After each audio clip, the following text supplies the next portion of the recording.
Perkenalkan, saya Alexander dari 11 IPA 3. Saya akan mempresentasikan tentang makalah yang sudah saya bikin. Yang pertama, faktor penyebab terjadinya kasus tersebut. Faktor penyebabnya antara lain kurangnya wawasan tentang hukum, adanya provokator kejahatan, kurangnya kesadaran masyarakat akan pentingnya hukum. Yang kedua, jenis pelanggaran hukum yang dilakukan.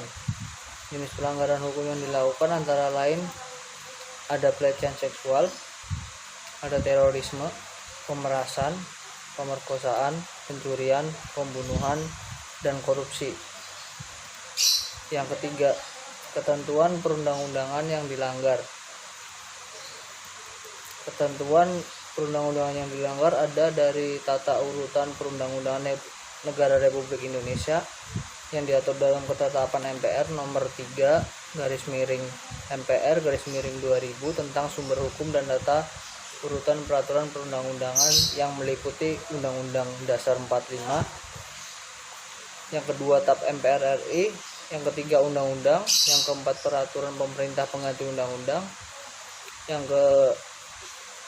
kelima peraturan pemerintah, yang keenam keputusan presiden, yang ketujuh peraturan daerah, dan peraturan-peraturan norma agama. Pertanyaan yang keempat, sanksi yang mungkin diterima oleh pelaku. Sanksi yang bisa diterima oleh pelaku adalah yang pertama, sanksi sesuai peraturan yang dilanggar dan hukuman sesuai dengan ketimpangan sosial yang dilanggar. Yang kedua, ada hukuman penjara. Yang ketiga, ada hukuman rehabilitasi.